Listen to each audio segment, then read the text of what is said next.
Bonjour et bienvenue à l'émission Les 12 travaux citoyens. Quand on pense à participation citoyenne, on pense d'abord au bénévolat traditionnel au sein d'organismes communautaires. Or, la participation citoyenne est beaucoup plus vaste que cela, et c'est ce que nous tenterons de démystifier au cours des 12 émissions de cette série, alors que nous vous ferons découvrir 12 facettes différentes que la participation citoyenne peut prendre. L'implication citoyenne est primordiale pour les milieux afin de les dynamiser et les rendre plus attractifs. Mais le bénévolat apporte également beaucoup aux individus. Sentiment de devoir accompli, expérience, réseau de contacts, connaissance de soi et de la communauté, etc. C'est encore plus vrai pour un arrivant qui s'établit dans un nouveau milieu, puisque s'impliquer lui permettra de découvrir son nouvel environnement, en plus de développer son sentiment d'appartenance. Sans implication, une personne qui arrive dans une ville ou un pays qui n'est pas le sien pourrait se sentir isolée. Mais si cette personne décide plutôt de faire du bénévolat, quelle qu'en soit la forme, elle se sentira partie prenante de sa communauté d'accueil. Alors, mon nom c'est Raphaël Gbadoué, je suis originaire du Togo, puis je suis conseiller en développement économique rural dans la MRC de Malia-Chapdelaine.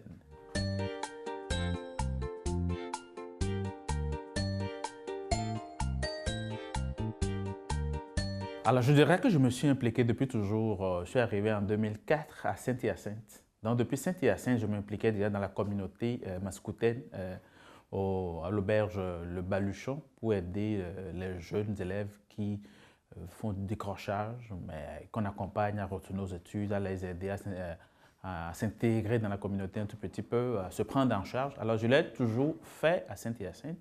Puis, à Dolbeau-Mistassini, où je suis arrivé en 2007, ça n'a été que la suite de ce que je faisais déjà à Saint-Hyacinthe. Déjà à l'université, à l'UQAC, quand je suis arrivé, je me suis impliqué dans l'association des étudiants étrangers. Mais là, j'oubliais également qu'à Saint-Hyacinthe, déjà à l'UQAM, l'Université de Québec à Montréal, je faisais partie du réseau de l'histoire de l'université déjà. Donc, je sentais déjà le besoin de m'impliquer dans mon milieu où que je me trouve. Alors, c'est tout naturel qu'à Dolbeau, je n'ai fait que reprendre ce que je faisais déjà un peu partout. Alors, à l'UQAC, à Chicoutimi, puis à Dolbeau, j'ai commencé par le Festinège. Le Festinège, je me suis impliqué en 2007-2008, je crois 2009 également. À Alma, au Centre de solidarité internationale également. Je me suis impliqué 3 ans de suite, pour ne pas dire 4, au Centre de solidarité internationale. C'est des implications qui me touchent beaucoup, qui m'apportent beaucoup de choses, dont je me sentais très utile dans ce genre d'implication. Alors, après le Festinège, après le CSI, le club Rotary de Dolbeau-Mistassini également. Alors, au niveau du club le club Rotary de Dolbeau-Mistassini, j'ai été membre, j'ai même été président du club Rotary. Puis avec le club Rotary, on a participé à une mission humanitaire en 2013 au Togo. Alors pour moi, c'est naturel que quand tu fais partie d'une communauté, d'une société, c'est important également de te mettre à contribution. C'est en cela que tout le monde peut se réaliser. Ce n'est pas que je sers les autres, mais je me sers également à travers ces implications. Je me réalise à travers ces implications.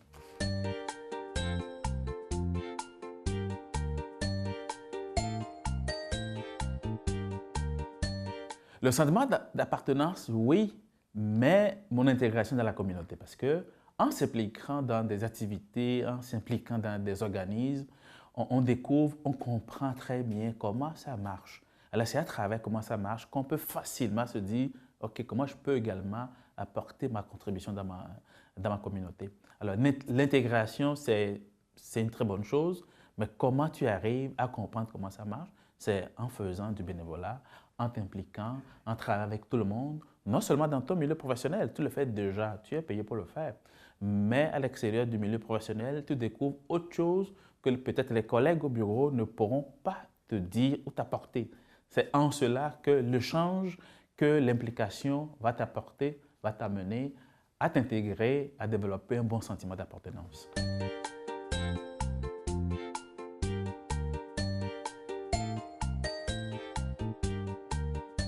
Je suis dans le Missoua. La bonne preuve, c'est qu'il y a 2 ans, j'étais candidat aux élections.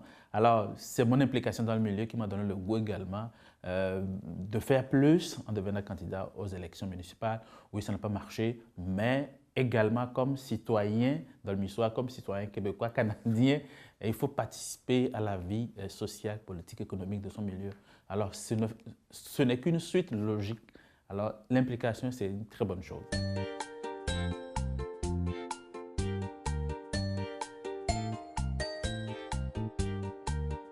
Toujours poursuivre, quand on est dans un milieu, il faut se sentir très utile également.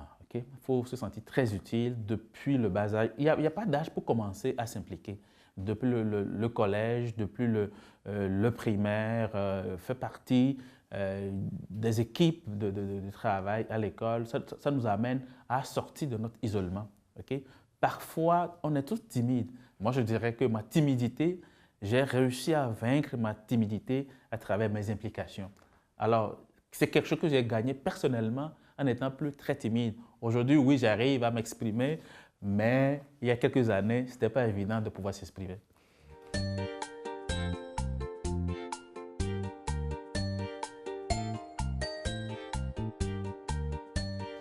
Alors, bonjour à tous, bienvenue à l'émission Les 12 travaux citoyens. Aujourd'hui, nous sommes en compagnie de Karine Doyon et Isabelle Gagnon. Bonjour, mesdames. Bonjour. Ça va bien? Oui, ça va bien. J'aimerais ça qu'à tour de rôle, vous nous parliez un peu de vous. C'est quoi vos rôles dans vos organismes respectifs? On va commencer par toi, Karine. Alors, moi, je suis responsable de l'action bénévole au Centre d'action bénévole à Saint-Félicien. Donc, on couvre toute la MRC du domaine du roi, ce qui a trait à la promotion, l'accueil et l'orientation de bénévoles. Puis toi, Isabelle? Moi, je suis agente de migration Place aux Jeunes. Donc, je travaille au Carrefour Jeunesse Emploi. Je couvre la MRC de Maria-Chapdelaine. Puis mon rôle, c'est d'accompagner dans leur démarche les jeunes diplômés de 18 à 35 ans qui veulent venir s'établir dans la MRC de Maria-Chapdelaine. Intéressant, merci. Dans le fond, si on fait un retour sur la capsule vidéo qu'on nous a présentée, j'aimerais ça que vous nous en parliez justement par rapport à ça, l'immigration, les nouveaux arrivants, leur implication. C'est quoi l'importance de ça, d'avoir ces gens-là qui s'impliquent dans la communauté d'accueil? Bien, moi, je pense que c'est essentiel. Comme il l'a très bien dit, pour la personne elle-même, parce que, bon, outre le fait d'avoir un travail, oui, c'est important le travail, mais, de savoir comment fonctionne la communauté, de se créer son propre réseau aussi pour s'intégrer mieux dans le milieu. Je pense que c'est essentiel parce que, bon, on ne devient pas systématiquement amis avec nos collègues de travail. Ça peut arriver, mais bon, ça peut aussi être une exception. Donc, de s'impliquer bénévolement, de s'impliquer de façon citoyenne dans le milieu, bien, effectivement, ça permet, de se créer un réseau de contacts qui favorise évidemment là, la rétention dans le milieu, mais aussi de comprendre les fonctionnements puis de sentir qu'on fait partie intégrante de la communauté aussi. Parce que là, on a quelqu'un, justement, Raphaël, quelqu'un de bien impliqué, là, il est vraiment bien implanté au cœur de sa communauté. Si on parle justement du Carrefour, du Centre d'action bénévole, dans le fond, est-ce que vous en avez beaucoup des bénévoles, justement, que c'est des nouveaux arrivants ou des immigrants au sein de votre équipe? De plus en plus, en fait. Souvent, ils viennent nous voir parce que même parfois, avant même d'avoir un emploi, ça va faire partie des premières démarches, hein, souvent pour s'adapter, s'acclimater à sa nouvelle communauté. Donc, souvent, le bénévolat, ça va être une belle porte d'entrée pour ça aussi, pour apprendre à connaître des gens, dans le fond, pour créer un réseau, comme on l'a dit. Apprendre à connaître les ressources du milieu. La langue aussi, souvent, hein, parce que dans le bénévolat, bien, souvent, bien, ça va être avec les gens de la communauté même. Donc, on va apprendre des fois le jargon, les expressions. Donc, c'est un milieu très propice aux apprentissages aussi, là. C'est quoi les défis, justement, que vous avez à faire face par rapport à cette clientèle plus spécifique-là, justement, pour les intégrer dans les actions bénévoles ou les actions citoyennes? Avez-vous des défis quelconques, dans le fond, à relever par rapport à ça? Bien, nous, pour notre part, je pense que c'est d'abord et avant tout de démystifier, de dédramatiser. Souvent, il y a beaucoup de peur aussi. On arrive, il y a plein de choses nouvelles pour ces gens-là, hein. Donc, c'est un nouveau milieu, c'est un nouveau travail, c'est des fois même un nouveau climat, un nouveau cercle d'amis. On repart à neuf, nouvelle vie. Fait que c'est de dédramatiser beaucoup, je pense. Ça, c'est un premier défi, puis de leur montrer que c'est une chose à la fois, finalement, une étape à la fois. Puis le défi aussi, c'est de les amener à comment je pourrais dire, à s'impliquer en regard de ce qu'ils sont capables de faire eux, oui. D'aller les chercher dans leurs compétences à eux. Même s'ils arrivent dans une nouvelle culture, un nouveau milieu, bien, ils ont quand même des choses à apporter. Puis on parle de ce que la personne en retire, mais la communauté d'accueil en retire beaucoup aussi, là. Moi, je reviens à ça, justement, la communauté d'accueil, parce que ça peut aider ces personnes-là, mais c'est aussi un facilitant pour la communauté d'accueil, je crois. Moi, je dis tout le temps aux jeunes que j'accompagne, ils m'entendent souvent dire on est un milieu accueillant, mais on est un milieu qui est tricoté très serré. Donc, pour n'importe quel nouvel arrivant, qu'il soit québécois de souche ou pas, c'est pas toujours évident, même pour quelqu'un qui est originaire d'ici et qui revient. Les réseaux sociaux sont plus les mêmes. Donc, même pour ces gens-là, c'est pas évident de percer ces réseaux-là pour aller se faire son propre réseau à soi. Donc, quand on arrive dans une communauté, qu'on est une personne immigrante, qu'on a un accent qui est plus spécifique, qu'on n'a pas la même couleur de peau, c'est sûr qu'on attire les regards ou à tout le moins on attire l'attention. Donc, ça suscite beaucoup de curiosité puis des fois de la crainte aussi de la part de la population. Puis le fait que ces personnes-là s'impliquent, bien, ça permet de faire du 1 à 1, de connaître la personne, puis de faire tomber des barrières aussi de la part de la population. Donc, je pense que c'est du donnant-donnant. Il l'a très bien dit, il y a un échange qui se crée, c'est là que la richesse la base de l'implication citoyenne ou la base du bénévolat, vous allez être d'accord avec moi que c'est l'entraide. Puis de l'entraide, il y en a dans toutes les communautés, partout autour du monde. Tout à fait. On est tous humains à la base. Voilà. Donc, je pense que c'est une bonne façon aussi là, de rapprocher les communautés des nouveaux arrivants de la communauté locale. Bien, parfait. Merci. On va aller visionner la deuxième capsule vidéo. Donc, je suis Marie-Pierre Roy, je suis sage-femme à la maison de naissance ici au Saguenay.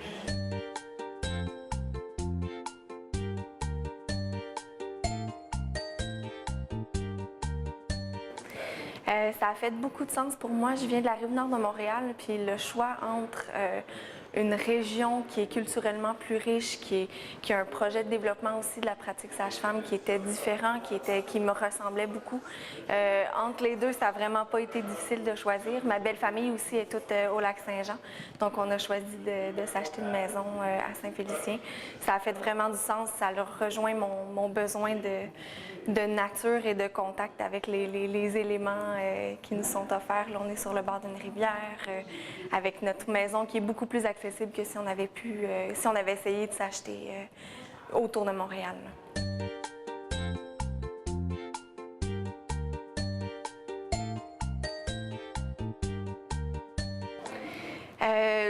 De mes racines, en fait, ma profession, la pratique sage-femme, on est une profession qui est à l'écoute de la communauté, qui est enracinée dans sa communauté. Donc, ça a fait vraiment du sens pour moi d'aller à un endroit où la demande pour la pratique sage-femme était forte, était puissante de la part de la communauté. Donc, ça s'est emboîté assez facilement, là. C'est une région aussi qui, à mon sens, est tellement culturellement riche et dans ses valeurs, dans ses racines aussi, qui est vraiment à découvrir, là. Donc, ça a fait du sens pour moi de contribuer à ça. Bien, comme je disais, par la pratique sage-femme, on est impliqué déjà dans notre communauté. On a des racines communautaires très, très, très puissantes. Donc, à travers ça, il y a des tables d'action régionales en enfance-famille aussi auxquelles je participe. Et dans mon patelin à moi, que je me considère quand même que c'est mon patelin maintenant, à Saint-Félicien, il y a une troupe de danse Tuzamène qui compte au-dessus de 200 danseurs dans laquelle je me suis impliquée cette année. C'est une troupe qui a 17 ans. Et j'ai retrouvé mes vieux amours en allant danser, en m'inscrivant dans cette troupe-là.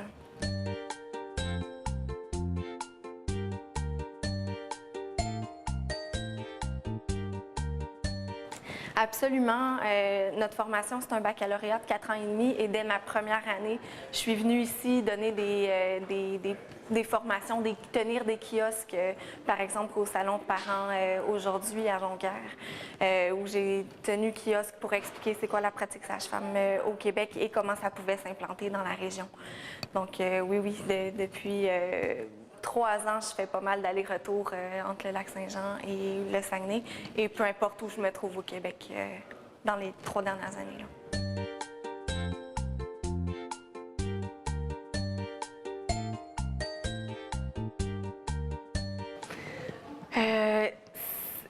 Ça part de la la base, pour moi, ça part des gens, des citoyens. Quand on est à l'écoute de leurs besoins, on est mieux à même d'y répondre.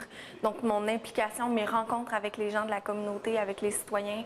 Il y a un groupe citoyen au cégep de Saint-Félicien, le groupe Femmes, qui est en train de monter aussi un projet de mettre sur pied des projections de films, des panels de discussion pour ramener l'idée de l'accouchement naturel, de l'accouchement physiologique, de ramener ça comme possibilité aux gens autour.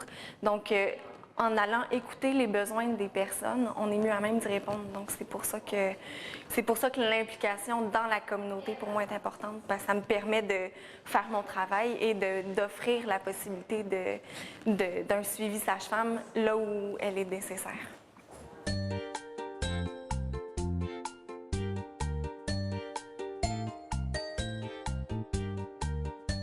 Bien, effectivement. Mais c'est sûr, quand on s'implique quelque part, c'est là qu'on peut dire, OK, je mets du mien là-dedans, je fais partie de cette communauté-là parce qu'on est en lien avec elle, on est en lien direct avec elle. Donc oui, je sens que je fais partie, je porte le drapeau là, vraiment très près de mon cœur. Donc oui, c'est sûr que l'implication permet de sentir qu'on fait partie de la communauté.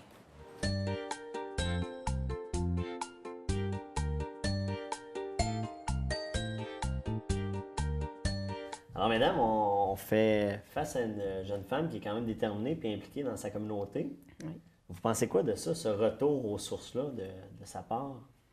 Oui, il y a deux choses que j'ai retenues de son témoignage. En fait, le mot enracinement qu'elle a utilisé vraiment beaucoup. Puis je pense que c'est important. Avec Migration à Saguenay-Lac-Saint-Jean, on a fait faire une étude par ECOBS à l'hiver dernier. Puis on parlait justement d'intégration à la communauté, de rétention, qu'est-ce qui favorisait la rétention.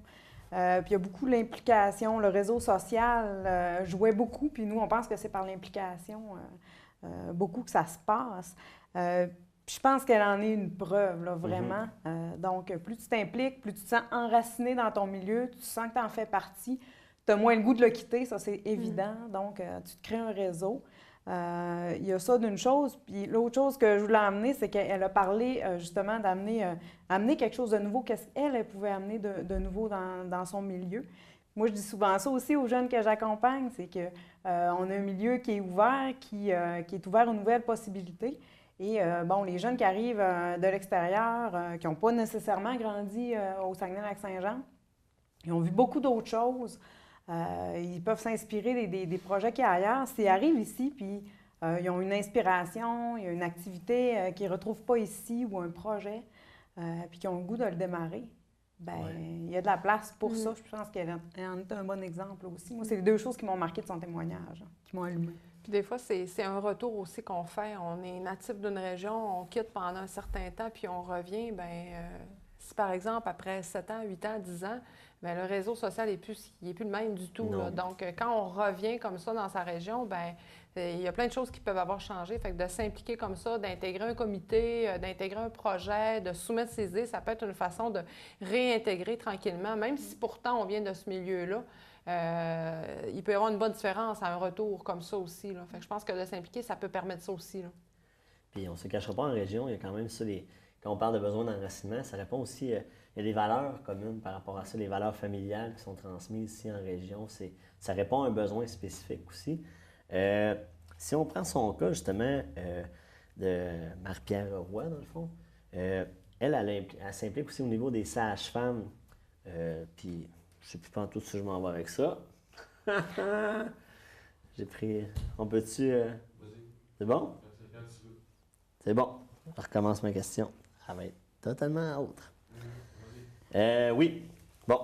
Justement, les valeurs familiales sont aussi, en région, sont différentes. Dans le fond, ça répond à un besoin.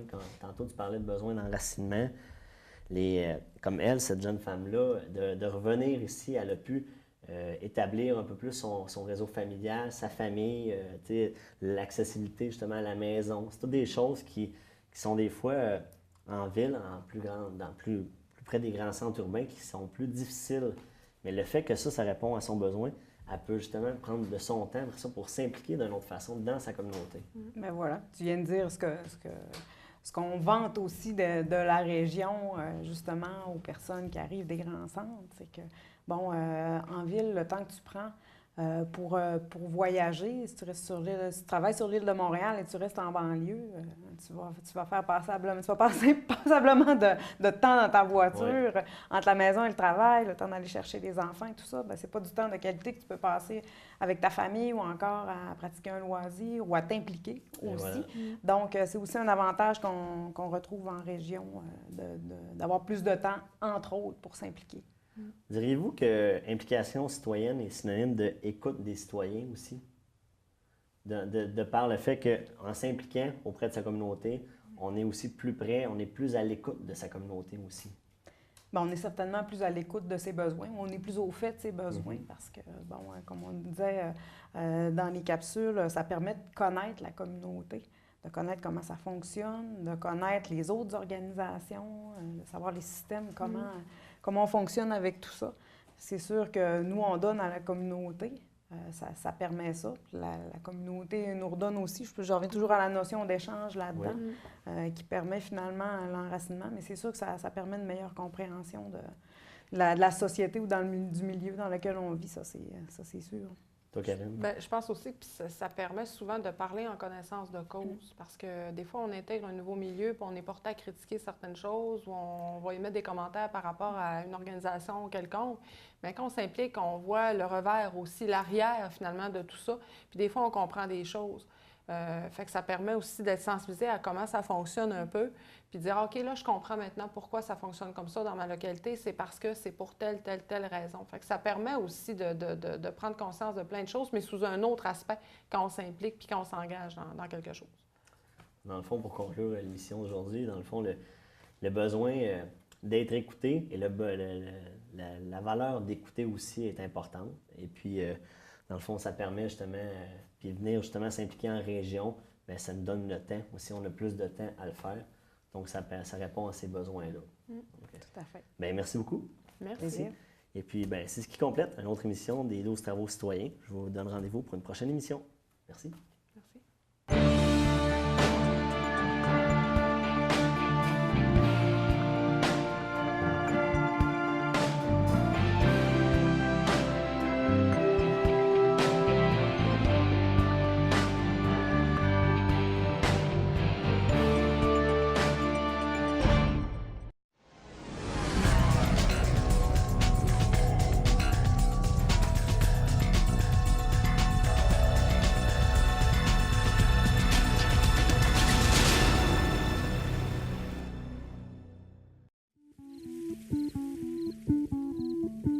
Ici, présentement, vous êtes sur les berges de la rivière AA. Le projet qui est mené ici, c'est un projet de restauration d'habitat. C'est un projet aussi de mise en valeur d'un milieu humide qui a été fortement perturbé lors du déluge de 1996. La partie la plus importante, c'est la transplantation de cire d'Amérique que vous voyez un petit peu partout. Donc, cette année, c'est la première phase où on plante 10 000 bottes de cire d'Amérique. C'est des activités d'interprétation et de sensibilisation qui sont très diversifiées. On va avoir recréé un milieu qui faisait partie de notre patrimoine naturel. Ça, c'est très important pour nous. Mais également tout le volet humain de notre collectivité qui se l'est approprié déjà et puis qui a participé. Donc ça, je suis très fière de ça. Mais la Fondation Hydro-Québec pour l'environnement, sa participation est importante et majeure. Sans elle, je veux dire, le projet n'aurait pas eu lieu.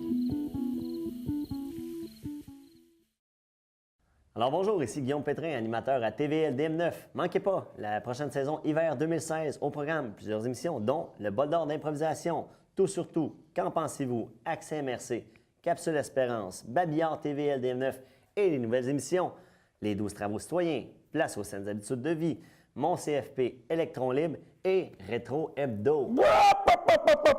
Mais ça fait même trop d'émissions, tout ça, là! Hey, Sergent Biquette, mesdames et messieurs. Bonjour, Sergent. Mais là, Sergent, il faut que vous sachiez, nous, là, à TVLDM9, on est productifs. Là. C'est quoi, vous allez me donner un ticket? Certain! Bon. En tout cas, manquez pas ça à partir du 1er février 2016. Moi, mon plan, c'est d'être capable d'en mettre de côté. Moi, mon plan, c'est de travailler encore longtemps. Ça me garde jeune, et en plus, j'y gagne. Moi, mon plan, c'est d'en faire un peu plus pour aider ma famille.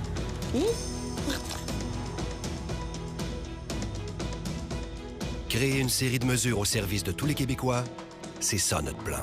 Ensemble, on fait avancer le Québec. On riait de toi parce que t'essayais toujours d'attirer l'attention. On t'écœurait, pas des grosses affaires, là, mais tout le temps un petit peu. Ça a duré 3 ans. T'as vidé ton casier, t'as quitté l'école. Tu m'as dit, vous autres, vous avez scrappé mon primaire. Si t'as refait, je te défendrais. J'apprendrai à te connaître. Je t'aurais soutenu, je t'aurais aidé. Si c'était à refaire aujourd'hui, je pense que je serais là pour toi.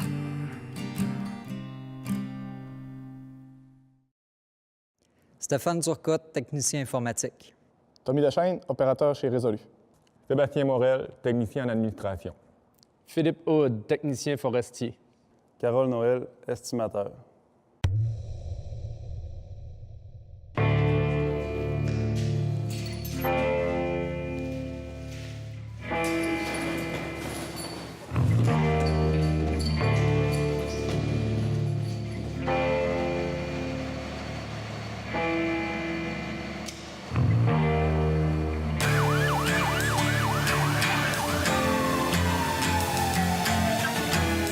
C'est sûr que concilier travail, famille, pompiers, ça demande des ajustements au début.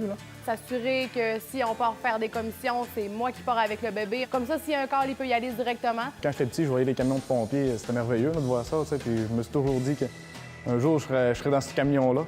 Puis en vieillissant, on se rend compte qu'on développe peut-être une passion vis-à-vis ce métier-là. Même si on ne réussit pas à en faire un métier complètement, bien, on a l'opportunité dans des villes comme ici d'être à temps partiel. La formation est très stimulante, bonne pour notre estime de soi. Je suis heureux de moi-même. Après un bon feu, on vient épuisé, mais content d'avoir fait notre travail. Savoir que ton chum est pompier, c'est rassurant. C'est sûr que ça donne des revenus de plus. Ça, c'est un avantage.